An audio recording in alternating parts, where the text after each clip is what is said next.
Hello, this is the IV pump. We're going to be taking a look at the Med System 3 infusion pump that we currently have on the ambulance, which is going to be really important, especially for understanding how to administer medications via the IV pump. So our objectives for this lecture is going to be items to have for success, how to set up the tubing, how to prevent air bubbles, the basic operations of the IV pump, selecting medications, setting up drug calculations, and finally, we're going to talk a little bit about some troubleshooting. Oh, I hate the IV pump. I hear this all the time from kind of both sides of the fence here, not only from the airside crews, but also from the ground crews as well. And I think a lot of this is just really associated with not being familiar with the pump and not really playing with the pump. And here's some of the things that I hear. It beeps for no reason. It doesn't. There's always a reason why this thing beeps. And so what we're going to do is kind of go over some of the reasons why our pump beeps and some of the things that we can do to correct it and stop those alarms. It says occlusion, but I can't find one. You have to kind of look and see where the occlusion is happening, how to clear it. One of the things is please, dear God, let it go by gravity. Not always a good thing is because we want to make sure that we're giving the right medication, we're giving the right infusion, and we're giving it the way it's supposed to be given. A lot of times we can't do that by gravity, especially in the truck. One of the things I hear is, for the love of Pete, why will this stupid cartridge not go in? And a lot of times it is because you're putting it in incorrectly. And I want to show you how to place the cartridge in so it'll go in every time. So the next thing is air in the line. And so one of the things that will set you up for success is being able to clear the air in the line prior to really getting the pump going. And then I'm going to show you how to clear the air in the line after it gets started. Please just pump.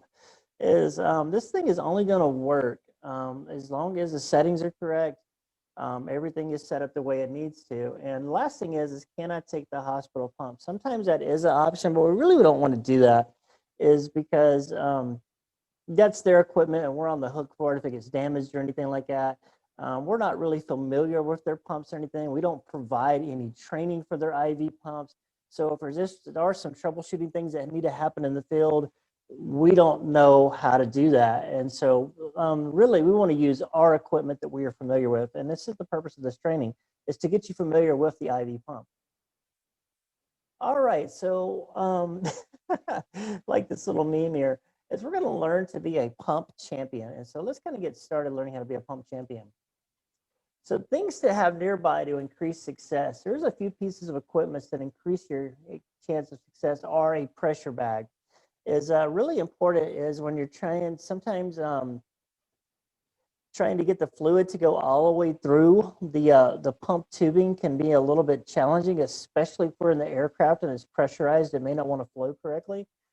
Placing a pressure bag on it to get it to go through, especially if you're using some different medications, can help. Make sure you have extra IV tubing, because if the tubing fails, and sometimes that does happen, you've always got an extra set. You're going to need a piggyback as well, in case you're piggyback medicines. A 3-way stopcock, which can help when you're trying to pull some air out of the line. 20 to a 60 cc syringe, which is going to be helpful for pulling air out. An IV flush. It's good to have a few of those just in your pocket, just as daily. And some alcohol preps for cleaning the ends and different things. It's making sure that we are using all of our prevention methods to prevent any kind of infection. Doing a little bit of infection control is good. All right, let's talk about the tubing setup. So this is what the standard tubing looks like. All right, so this section right here is a chamber and everything. It actually connects up to your IV fluids, your meds or whatever. And it goes down, and this part right here is a cartridge. And you can see there's a stopcock, and it actually connects up to the patient. So spike the IV solution, ensure the clamps, it says clamps, are in the closed solution. All right, make sure everything's closed off. Prep the chamber by squeezing it. I would fill it completely full. Turn the cartridge upside down, and so the top of it is where both of the tubing should be extending out from the top. Open all the clamps up and flush the entire length of the line. So you want to get all of the fluid completely through the length of the line, and get it all good and flushed out. So loading the set, and this is where a lot of issues really happen with the IV pumps, is either we don't get all of the air out of the line, or we don't have the clamp and the set properly in there. So loading the set, so as we're loading the set, we should see exactly how it is in the picture. Is so the white plastic part in the set, within the cassette, should be pulled completely out. So close the clamp by pulling out the latch prior to loading. The next step you're going to do is to turn the IV pump on. So go ahead and turn your IV pump on. With the tubing down, use a 45-degree upward motion to insert the cassette into the channel. So once you do that, push on the clear portion of the cassette until it's completely seated. And so you'll feel it when it seats in there. Then push in the slide clamp with the entire cassette. Make sure it all pops in there. Once you got it in there, pull down gently on the tubing collar and press with the thumb to seat it in the recess below the cassette. It's real important that you have that exactly in there, is because that's got a sensor that's located right there that's going to let us know if we have air and stuff in the line. The reason that we have the pump on when we load the cassette in, all right, is because if we have loaded our cassette correctly, we should hear three beeps. Doot, doot, doot. You know that it is seated in there correctly. And so that's a good guide for making sure that we have our stuff taken care of. So let's take it some air bubble prevention. And this is one of the big things a lot of folks just have a lot of issues with. And so we're going to kind of help you just a little bit of understanding the best way to get some of these bubbles out. And so it can be a little challenging and stuff, but we're going to get you through it. All right, those darn air bubbles. So tap the tubing and cartridge to remove the bubbles. And so this works a lot of times is getting them back into the solution. You can use a syringe to pull out air bubbles, and so if there's a lot of them in there, you can get that 60 or that 20 cc syringe. You can put a stopcock and you can pull some of the air bubbles out. You can use the clear air function, which will clear. So you can see it. It says clear air. That's on one of the functions of the pump, which I want to show you. Is you can hit that button, and every time you hit that button, it's going to click out 0.2 milliliters of fluid from air from the pump with each push. And so it may take several pushes to get the air out. One of the things is it can cause air bubbles is vibration, and it's kind of hard for us to prevent that, honestly, is because if we're in the aircraft, we're definitely going to have vibration, or on the ground, we're definitely going to have vibration, and it can cause that.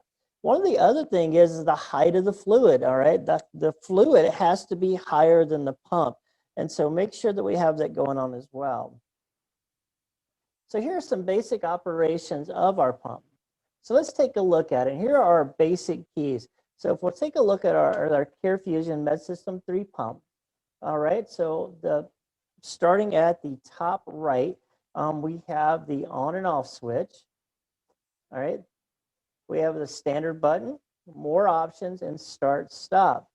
All right, at the very bottom, we have A, B, and C, and these are the 3 channels, so you can pump up to 3 different medications, all right, on a channel, but you can pump up to 6, depending on if you piggyback each one of them. All right, at the right above that, right here, are known as the soft keys, and these can change depending on what is available on the screen. All right, so when you go into different modes and everything, the soft keys will change. Excuse me, as to what you can press to be able to change some of the options. So let's take a look at some of them. So selecting medications or infusing. To set the primary rate, so the first thing we're going to do is we're going to have to select the channel that we want to be working with. And so we select either channel A, channel B, or channel C. All right, we select the rate that we want our drip to run at. We press the up or the down keys to increase or decrease the rate. Or you can use the fast, which is going to make it, instead of going one number at a time, it'll go in quicker increments and get you through it. So press the enter button to confirm. So whenever you make a change to a setting, you're going to have to press the enter button. To set the primary volume remaining, which is very important, so press select if the current VR is desired. So if it's already set up and you know that that's the volume remaining that you've got, then you're good. Press enter to confirm. The primary time remaining is automatically calculated based off of the volume remaining and the rate.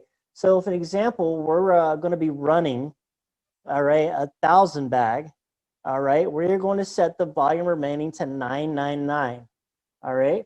If we got a 250 bag of medication, we're going to select 250, all right. And so the time is going to be calculated based off the rate of the medication. So let's say that we want to give 60 milliliters an hour, all right?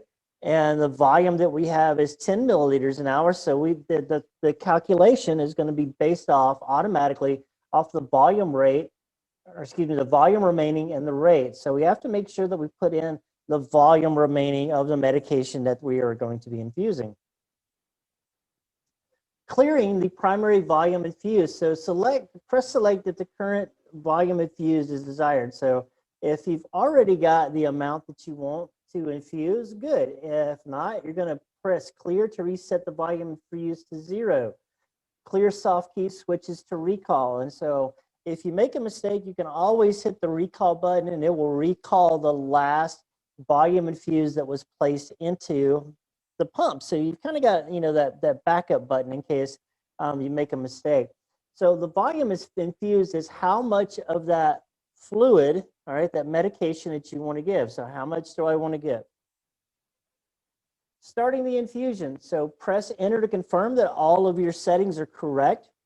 Open the regulating clamp on the administration set so we make sure that all the things are open. Press the start button to begin infusion. And at this time, the medication in the pump should start infusing.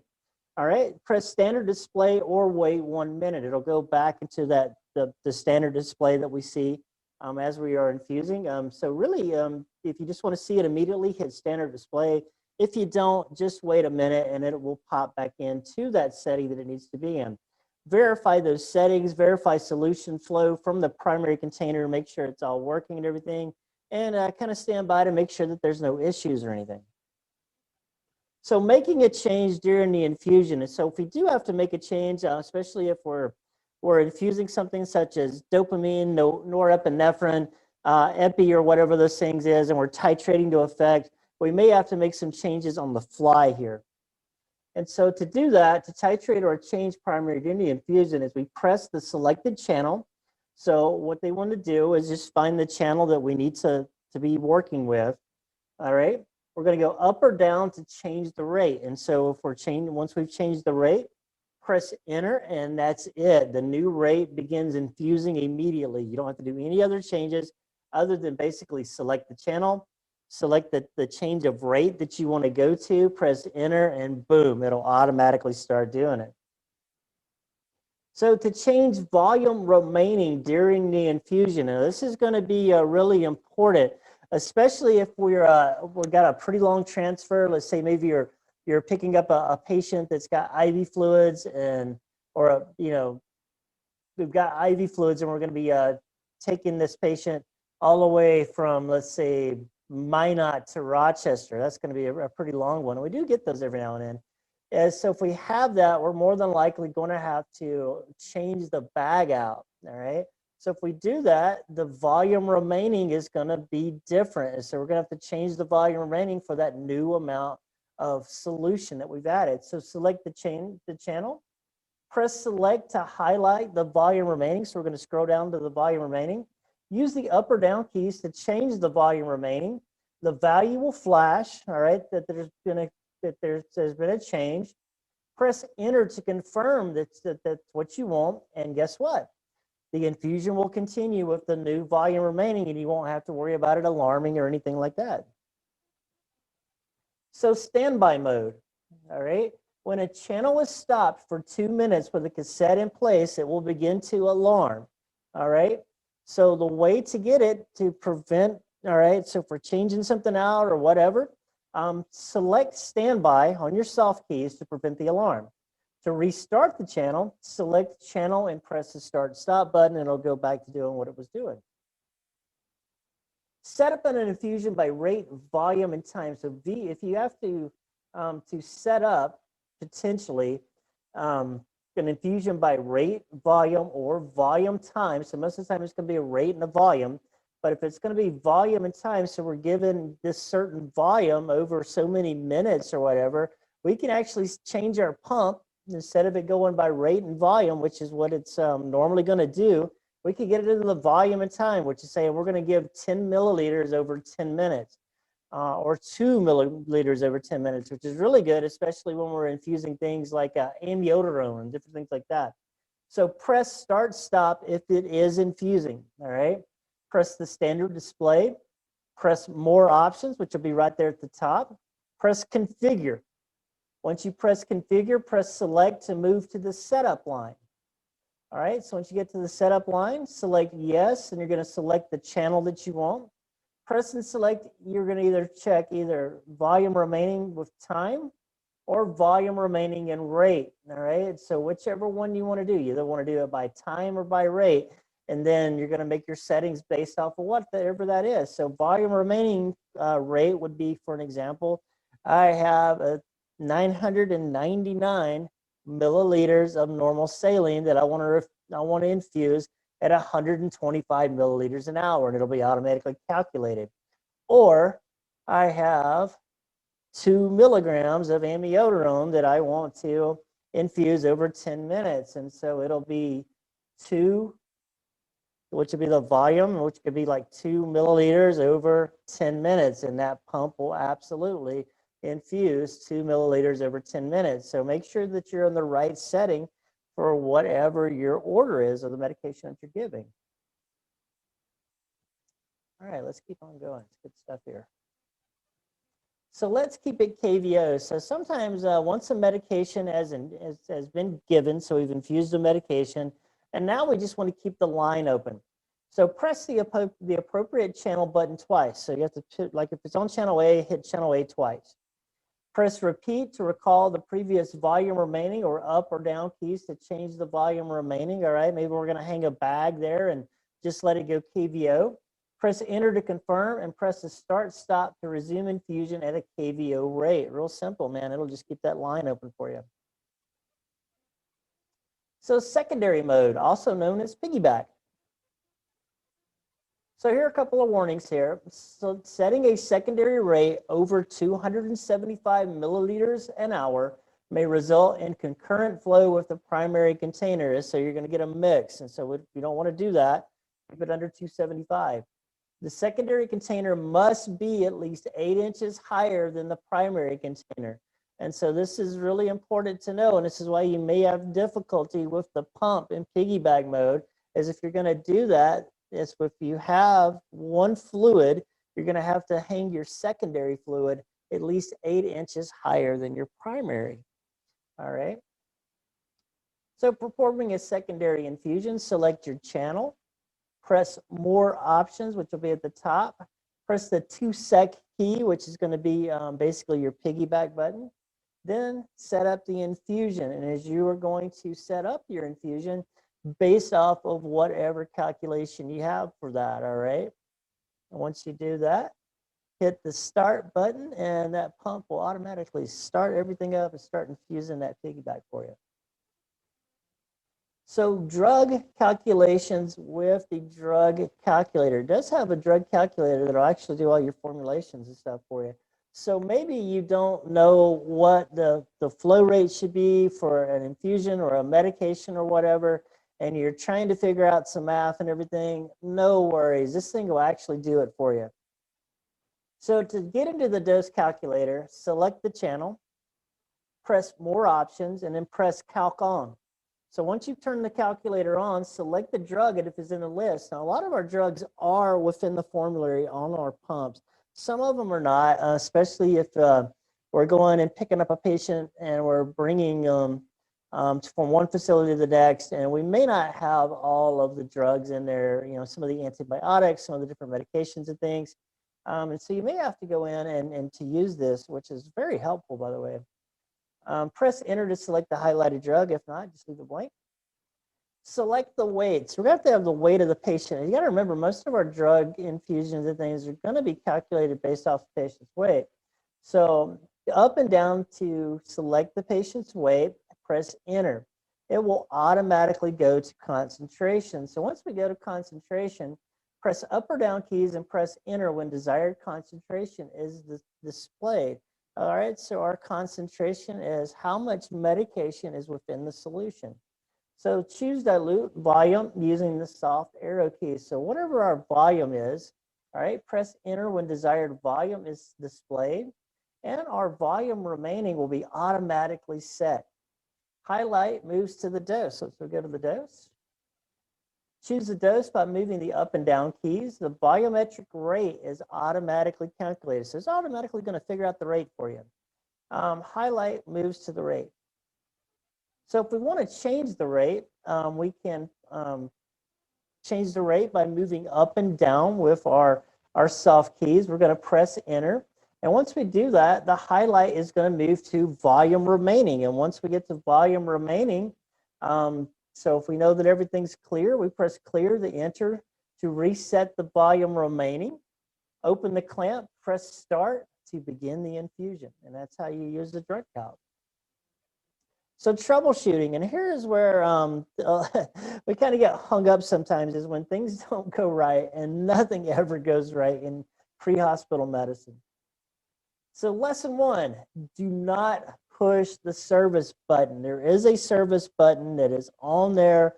So if you got the pump, especially if it's alarming or whatever, you may see a button on the soft keys that says service. Please do not hit that button, because once you hit the service button, the pump will be locked out. That channel that you had service for will be locked out. It will no longer be operable, and this device will have to go in and be serviced. And so don't hit that button, please. So the check air sensor.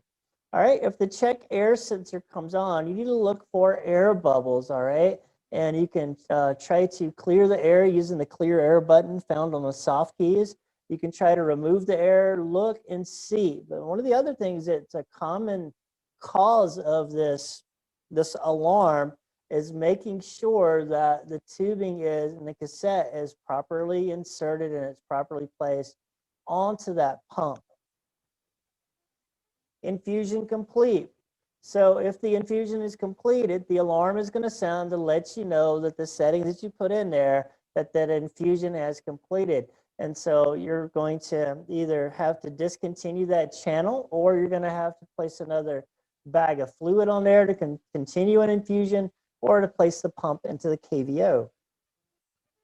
Low battery. Make sure the thing is plugged in. Channel not in use. All right, that means that you've maybe gone in and potentially hit the wrong button, and you've selected and set up in a channel that does not have a cassette in it. If it doesn't have a cassette in it, it will not pump. Air in the line.